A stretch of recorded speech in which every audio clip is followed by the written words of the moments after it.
मुअज़्ज़ज़ व मोहतरम हाज़रीन व सामाईन, जैसा कि मुआशरे के अंदर रहने वाला हर फ़र्द इस बात का इदराक रखता है कि बहुत सारे लोग हमारे मुआशरे के अंदर, हमारे निज़ाम के अंदर, हमारे सिस्टम के अंदर रहने वाले हक़ और सदाक़त का इदराक और यकीन हो जाने के बावजूद भी उस चीज़ की तस्दीक और सच्चाई को मानने से आंखें चुराते हैं और दूर होते हैं। उस वक़्त भी ऐसे लोग मौजूद थे कि हक़ और सदाक़त को अपनी निगाहों से देख कर,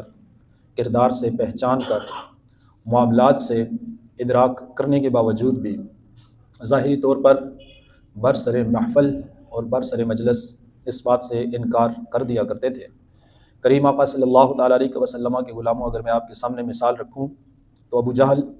अख़नस बिन शुरैह, इनसे जब तन्हाई में पूछा जाता कि ये मोहम्मद बिन अब्दुल्ला जिस चीज़ का पैगाम देते हैं या ये जो बातें करते हैं वहदहु ला शरीक के हवाला से, क्या ये सच कहते हैं या ये झूठ है माअज़ल्लाह। तो अबू जहल और अख़नस बिन शुरैह जो बहुत बड़े काफिर थे और बहुत बड़े ज़ालिम थे, वो अपनी मजालिस के अंदर बैठकर, अपने लोगों के अंदर बैठकर, निजी अपने मामलात के अंदर बैठकर इस बात की तस्दीक करते थे कि जो कुछ मोहम्मद बिन अब्दुल्ला कहते हैं लफ्ज़ ब लफ्ज़ सच्चा और सुथरा और पाक कहते हैं। अबू सुफियान रज़ियल्लाहु ताला अन्हु जिस वक़्त ईमान नहीं लाए थे, हर मुसलमानों के साथ लड़ाई के अंदर ये मुखालिफ समत में आते थे और बहुत बड़े सिपा सालार थे, बहुत बहादुर थे। मुसलमानों के साथ जितनी भी जंगें हुई तकरीबन अक्सरियत के अंदर इन्होंने शमूलियत इख्तियार की काफिरों की जानिब से। अभी तक इस्लाम नहीं लाए थे तो शाह रूम ने एक मरतबा इनसे सवाल किया कि जिनके मुकाबले में लड़ने के लिए तुम जाते हो, जिनके साथ जिहाद करते हो और जिनका नाम, जिनका पैगाम, जिनका तज़किरा, जिनका किरदार और जिनके दीन को तुम सफ़ाई हस्ती से मिटाना चाहते हो, उनके बारे में ज़रा ये तो बतलाओ कि क्या जो वो बातें करते हैं वो बातें गलत करते हैं माअज़ल्लाह,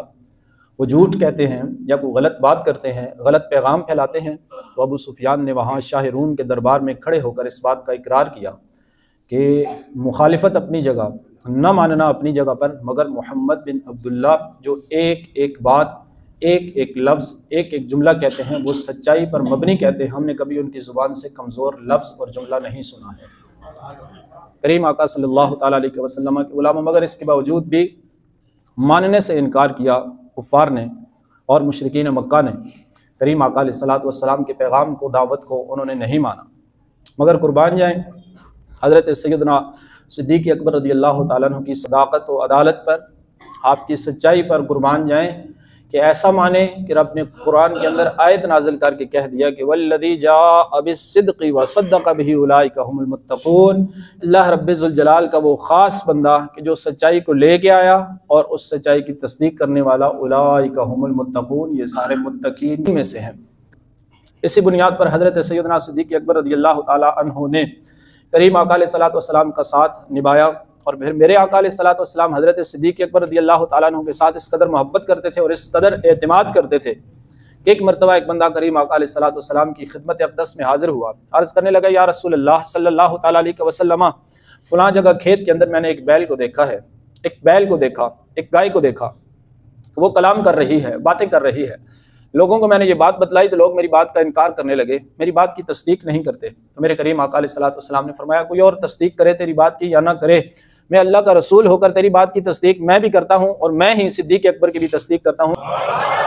एतमाद देखें नबी करीम अलैहिस्सलातु वस्सलाम का सिद्दीक़ अकबर रज़ियल्लाहु ताला अन्हु पर एतमाद देखें कि अब उस मजलिस के अंदर सिद्दीक़ अकबर मौजूद नहीं है। आमिना के लाल खुद फरमा रहे हैं, जिस बात की तस्दीक मुहम्मदुर रसूलुल्लाह कर रहे हैं और सिद्दीक़ अकबर की जानिब से मैं मुहम्मदुल्लाह तस्दीक करता हूँ कि सिद्दीक़ अकबर भी इस बात की तस्दीक करता है। ये मोहब्बत हज़रत सिद्दीक़ अकबर रज़ियल्लाहु ताला अन्हु के साथ करीम आक़ा अलैहिस्सलातु वस्सलाम की थी और इसी अंदाज़ के साथ यही मोहब्बत इस बात का तकाज़ा करती है और यही मोहब्बत है इस बात से जो ज़ाहिर होती है कि करीम आक़ा अलैहिस्सलातु वस्सलाम फरमाते हैं कि जब भी मैंने किसी के माल के अंदर खर्च किया, किसी माल के अंदर मैंने किसी के माल किसी से लेकर सर्फ किया, तो फरमाते हैं या तो वो कर्ज की सूरत में मैं तकसीम करता था और उसके अंदर सर्फ करता था, या मैं अमानतन उसके अंदर सर्फ करता था। कभी भी किसी के माल को मैंने अपना माल समझकर सर्फ और खर्च नहीं किया है। फ़कत कायनात के अंदर एक ही हस्ती है कि जिसका माल मोहम्मद रसूलुल्लाह खुद फरमाते हैं कि मैं अपना समझकर खर्च करता था, तो उसका नाम अबू बकर सिद्दीक रज़ियल्लाहु ताला अन्हु। सिद्दीक अकबर एक ऐसी ज़ात हैं कि इनका माल जब भी मैंने सर्फ और खर्च किया है तो मैंने अपना माल समझकर उसे खर्च और सर्फ किया है। और इसी बुनियाद पर सहाबा इकराम अलैहिम रिदवान फरमाते हैं कि कई मरतबा हमने इस बात का मुशाहिदा बरसरे मजलिस किया है कि जब करीम आका अलैहिस्सलातु वस्सलाम को माल की ज़रूरत पड़ती ज़ाहिरी तौर पर, जब तो मेरे आका अलैहिस्सलातु वस्सलाम हज़रत सिद्दीक़ अकबर रज़ियल्लाहु ताला अन्हु की जेब के अंदर हाथ डालते और लेकर उसे सर्फ कर दिया करते थे, ऐसे कि जैसे इंसान अपनी जेब के अंदर हाथ डालकर सर्फ और खर्च करता है। ये करीम आका अलैहिस्सलातु वस्सलाम का हज़रत सिद्दीक़ अकबर रज़ियल्लाहु ताला अन्हु पर एतिमाद और आपके साथ मोहब्बत थी। करीम आका अलैहिस्सलातु वस्सलाम के गुलामों, यही मोहब्बत बढ़ते बढ़ते इस मकाम तक पहुँच जाती है। एक मरतबा मेरे आका अलैहिस्सलातु वस्सलाम मस्जिद नबवी शरीफ के अंदर हाजिर हुए, दाखिल हुए और सहाबा इकराम अलैहिम रिदवान हैरत की निगाहों से देखने लगे कि मेरे आका अलैहिस्सलातु वस्सलाम के दाएं हाथ के अंदर अबू बकर सिद्दीक रज़ियल्लाहु ताला अन्हु का हाथ है और आपके बाएं हाथ के अंदर हज़रत सैयदना फारूक आज़म रज़ियल्लाहु ताला अन्हु का हाथ है। सहाबा इकराम ने जब हैरत की निगाहों से देखा तो मेरे करीम आका अलैहिस्सलातु वस्सलाम ने सहाबा इकराम की इस हैरत का अंदाजा करते हुए फरमाया, मेरे सहाबा, क्या तुम्हें इस बात से हैरत हो रही है? और ये मंजर जो आज तुम देख रहे हो, इस मंजर से तुम हैरत ज़दा हो रहे हो। इस मंजर से हैरत ज़दा होने की जरूरत नहीं है। ये मंजर याद कर लो, आज इस मंजर को बखूबी देख लो, इस वजह से कि कल बरोज़े क़यामत जिस वक़्त सारी दुनिया आएगी, मोहम्मद रसूलुल्लाह इस अंदाज के साथ महशर के अंदर आएंगे कि यही अंदाज होगा कि मेरे दाएं हाथ के अंदर सिद्दीक़ अकबर का हाथ होगा, मेरे बाएं हाथ के अंदर उमर फारूक का हाथ होगा। हादा नुबअसु यौमल क़ियामा। इसी अंदाज के साथ हम बरोज़े महशर के मैदान के अंदर शिरकत और आमद होगी कि मेरे दाएं हाथ के अंदर सिद्दीक़ अकबर का हाथ होगा, मेरे बाएं हाथ के अंदर फारूक आज़म का हाथ होगा। करीम आका सल्लल्लाहु ताला अलैहि वसल्लम के गुलामों, इसी अंदाज के साथ बात को आगे बढ़ाते हुए आपकी बारगाह में मैं एक और बात खास रखना चाहता हूँ कि हज़रत सैयदना सिद्दीक़ अकबर रज़ियल्लाहु ताला अन्हु, मैंने पिछले जुमातुल मुबारका को भी आपकी बारगाह में अर्ज़ किया कि आप मिजाज शनासे रसूल थे। करीम आका अलैहिस्सलातु वस्सलाम के मिजाज को आप समझते थे और करीम आका अलैहिस्सलातु वस्सलाम के मिजाज के मुताबिक आप मामलात करते थे। इसी बुनियाद पर मेरे आका अलैहिस्सलातु वस्सलाम हज़रत सिद्दीक़ अकबर रज़ियल्लाहु ताला अन्हु से हमेशा राज़ी और खुश हुआ करते थे। एक मरतबा मेरे करीम आका अलैहिस्सलातु वस्सलाम की बारगाह में हज़रत उबई बिन कअब रज़ियल्लाहु ताला अन्हु हाजिर हुए, अर्ज़ करने लगे, या रसूल अल्लाह सल्लल्लाहु ताला अलैहि वसल्लम, मेरे पास जितना माल है, मेरे पास जितनी जायदाद है, वो सारी की सारी मैं अल्लाह के रास्ते के अंदर और उसकी बारगाह में मैं सदका करना चाहता हूँ, खर्च करना चाहता हूँ अल्लाह के रास्ते के अंदर। मेरे करीम आका अलैहिस्सलाम ने फरमाया, उबई बिन कअब, नहीं, सारा माल अल्लाह के रास्ते में नहीं, तुझ पर तेरे बच्चों का भी हक है, तेरे माल में से तेरे बच्चों का भी हक है, लिहाजा तेरे बच्चे परेशान होंगे, सारा माल नहीं, इसका तीसरा हिस्सा अल्लाह के रास्ते के अंदर दे दो, हम वो तुझसे कबूल कर लेते हैं, हम वो तुझसे ले लेते हैं। इसी अंदाज के साथ एक मकाम पर हज़रत अबू लुबाबा रज़ियल्लाहु ताला अन्हु बारगाह रिसालत में आपके अंदर हाजिर हुए, या रसूल अल्लाह सल्लल्लाहु ताला अलैहि वसल्लम, जो कुछ कमाया, जो जमा पूंजी है, जो मेरे पास घर के अंदर मौजूद है, सारे का सारा अल्लाह के रास्ते में देना चाहता हूँ। फरमाया, नहीं, सारे का सारा नहीं लेना, इसलिए कि तुझ पर तेरे बच्चों का भी हक है, अपने अहलो अयाल का भी सोचो, वो परेशान होंगे, उनकी भी हाजतें हैं, उनकी भी जरूरतें हैं, लिहाजा नहीं, तीसरा हिस्सा अल्लाह के रास्ते में दे सकते हो, बाकी अपने अहलो अयाल को दो, अपने रिश्तेदारों पर सर्फ करो, वालिदैन पर सर्फ करो, अपने बीवी बच्चों पर सर्फ करो, उनका भी हक है। इसी अंदाज के साथ हजरत साद बिन अबी वक़ास रज़ियल्लाहु ताला अन्हु बहुत बड़े अमीर हैं, बारगाह रिसालत में आप में हाजिर हुए, या रसूल अल्लाह सल्लल्लाहु ताला अलैहि वसल्लम, जो कुछ मेरे पास माल है, सारे का सारा अल्लाह के रास्ते में देना चाहता हूँ। फरमाया, नहीं,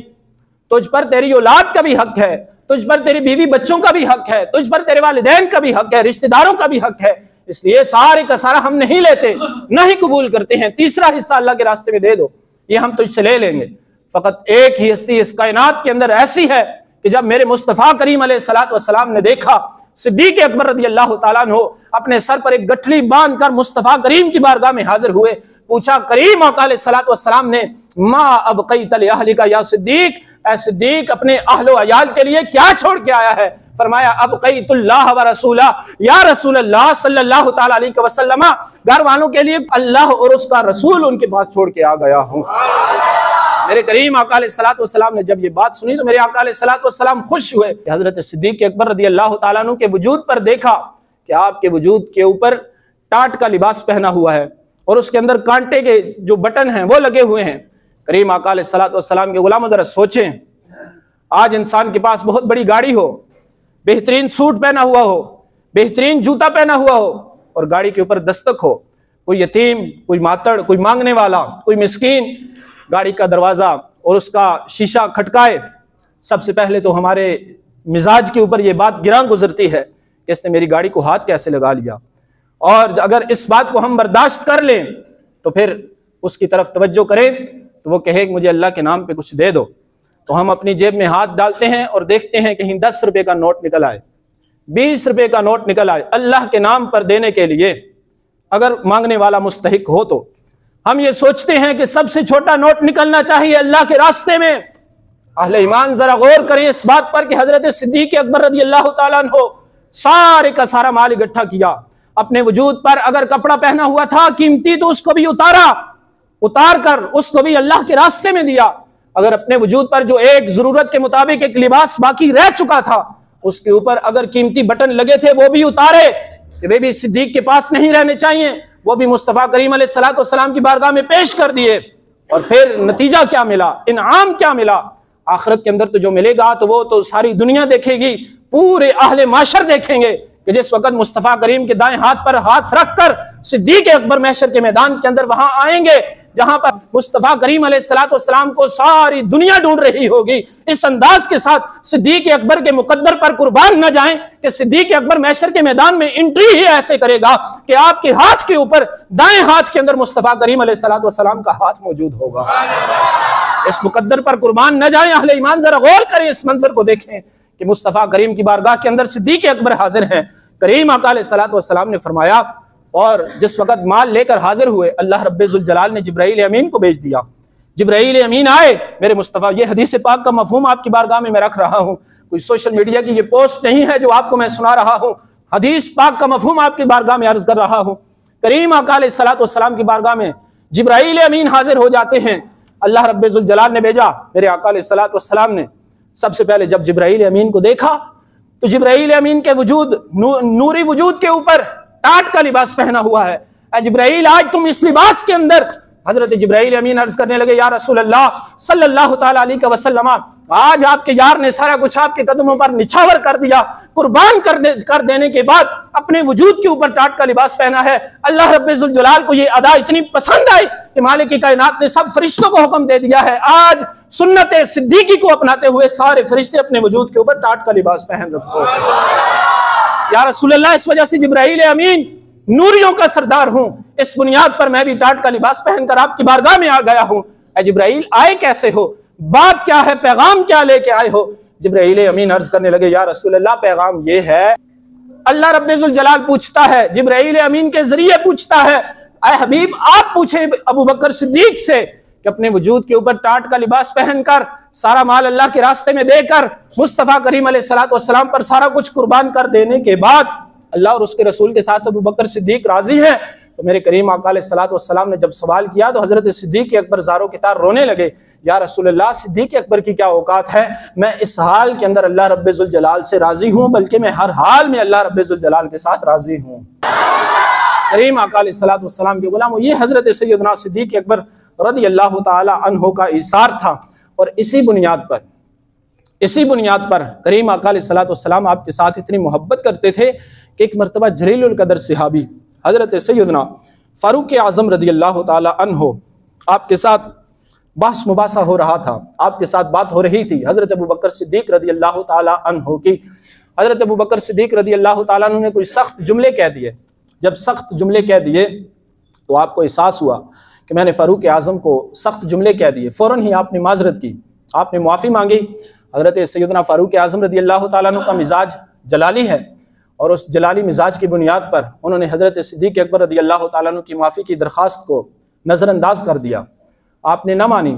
और आप घर चले गए। जब आप घर पहुंचे तो आपको इस बात का एहसास हुआ कि अबू बकर सिद्दीक ने मुझसे माफ़ी मांगी और मुझे उसकी बात मान लेनी चाहिए थी, मुझे माफ़ कर देना चाहिए था, मैंने उसे माफ़ नहीं किया। हजरत फारूक आज़म फ़ौरन उठे, हजरत सिद्दीक अकबर रज़ी अल्लाह ताला अन्हु के घर जाकर दस्तक दी, पूछा अबू बकर सिद्दीक से मिलना है और बतलाया गया कि वो घर में मौजूद नहीं है। फारूक आजम रज़ी अल्लाह ताला अन्हु के पाँव के नीचे से ज़मीन निकल गई। फरमाया कि अबू बकर सिद्दीक जब घर में नहीं होते तो वह दरबार रिसालत माब में होते हैं, करीम आका अलैहिस्सलातु वस्सलाम की खिदमत में हाजिर होते हैं। अब वहाँ पर जाकर मुझे क्या जवाब देना होगा, क्या जवाब दूंगा वहाँ पर। करीम आका अलैहिस्सलाम की बारगाह में जब हाजिर हुए, देखा हज़रत सिद्दीक़ अकबर रज़ी अल्लाह ताला अन्हु वहाँ तशरीफ़ फरमा है। हज़रत अबू दरदा रज़ी अल्लाह ताला अन्हु फरमाते हैं, हज़रत सिद्दीक़ अकबर बारगाह रिसालत माब में हाजिर होकर अर्ज़ किया, या रसूल अल्लाह, आज फ़ारूक आज़म के साथ मेरी ये बात हुई और मुझसे चंद सख्त जुमले निकल गए और उन जुमलों की वजह से मैंने फ़ारूक आज़म से माफ़ी मांगी। करीम आका अलैहिस्सलातु वस्सलाम के गुलामों, ज़रा इस बात पर भी गौर कीजिएगा, मेरे पास टाइम नहीं, लिहाजा इस बात को मैं खोलता नहीं हूँ, ज़रा आपने गौर करना है, इसको सिर्फ रिवायत नहीं बल्कि इससे सबक भी हासिल करना है। हज़रत सिद्दीक़ अकबर हज़रत फ़ारूक आज़म से माफ़ी मांग रहे हैं और ये बात जाकर करीम आका अलैहिस्सलाम की बारगाह में अर्ज़ कर रहे हैं, या रसूलल्लाह, मुझसे गलती हुई और मैंने फ़ारूक आज़म से माफ़ी मांगी, मगर फ़ारूक आज़म ने मुझे माफ़ नहीं किया। हज़रत फ़ारूक आज़म रज़ी अल्लाह ताला अन्हु जब पहुँचे, मेरे आका अलैहिस्सलातु वस्सलाम के चेहरे मुबारक पर जलाल है और आपके जुमलों के अंदर जलाल था। फ़ारूक आज़म फरमाते हैं, मैंने सलाम अर्ज़ किया, मेरे आका अलैहिस्सलातु वस्सलाम ने जवाब दिया, खामोश हो गए, अपना मुंह फेर लिया और अब मेरा वजूद अंदर से कुड़ता चला जा रहा है, मुझे तकलीफ होती जा रही है। हज़रत फ़ारूक आज़म फरमाते हैं कि मैं तड़पने लगा और मेरी ये चाहत कि मुस्तफ़ा करीम अलैहिस्सलातु वस्सलाम बात करें, अबू बकर सिद्दीक़ मुझसे बात करें, मुझे अपनी बात का एहसास हो गया। इतने में करीम आका अलैहिस्सलातु वस्सलाम की बारगाह के अंदर हज़रत सैयदना अबू बकर सिद्दीक़ उठकर हाजिर हुए। या रसूलल्लाह सल्लल्लाहु ताला अलैहि वसल्लम, मेरा भाई है फ़ारूक आज़म, मुझसे चंद जुमले निकल गए थे, गलती मेरी थी, इसकी गलती नहीं थी। मेरे आका अलैहिस्सलातु वस्सलाम ने जलाल भरी निगाहों से हज़रत फ़ारूक आज़म की जानिब देखा और फ़ारूक आज़म रज़ी अल्लाह ताला अन्हु से कहने लगे, अहले ईमान गौर कीजिएगा, मेरे आका अलैहिस्सलातु वस्सलाम इस कायनात के सबसे अफजल तरीन हस्ती अंबिया के इमाम फ़ारूक आज़म को कहने लगे, ए फ़ारूक आज़म, क्या तुझे इस बात का पता नहीं था कि सिद्दीक़ अकबर कौन है? सिद्दीक़ अकबर को मेरी जात की वजह से तू माफ नहीं कर सकता था,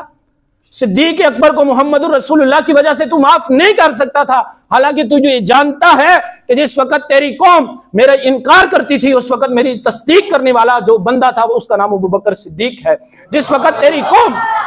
कौम जिस वक्त मुझसे अपनी हर चीज को रोकती थी, ये जुमले थे मुस्तफा करीम के। उमर फारूक, जिस वक्त मक्के वाले मुझसे हर चीज को रोकते थे, हर बंदा मुझसे अपनी चीज को रोकता था, मेरे कदमों के अंदर हर चीज को निछावर करने वाला अगर कोई बंदा था तो उसका नाम अबू बकर सिद्दीक है। ए फारूक, तुझे इस बात का ख्याल ना आया कि मोहम्मद रसूलुल्लाह की वजह से तू सिद्दीक अकबर को माफ कर देता? 3 मरतबा ये जुमले कहे तो हजरत फारूक आजम फरमाते हैं, मैंने माफी मांगी, या रसूलुल्लाह सल्लल्लाहु ताला अलैहि वसल्लम, आज के बाद मैं क्या, कोई सहाबा में से कोई बंदा भी और कयामत तक आने वाला कोई भी मोमिन सिद्दीक अकबर के बारे में बात नहीं करेगा। करीम आका अलैहिस्सलातु वस्सलाम के गुलाम। फिर उसके बाद कभी हजरत सिद्दीक अकबर रदी अल्लाह ताला अन्हु की बात के ऊपर किसी ने बात नहीं की। सिद्दीक अकबर रदी अल्लाह ताला अन्हु से आगे कोई नहीं चलता था। मुस्तफा करीम हाजिर ना हो तो मुसल्ला इमामत पर कोई नहीं आता था कि अगर मुस्तफा करीम के बाद किसी बंदे का नमाज पढ़ाने का और मुसल्ला और मिंबर पर आने का हक है तो उसका नाम अबू बकर सिद्दीक है। फरमाते थे हर मामले के अंदर हमने अपना इमाम बनाया तो सिद्दीक अकबर को बनाया, इस वजह से कि अल्लाह रब्बुल जलाल की भी मंशा यही है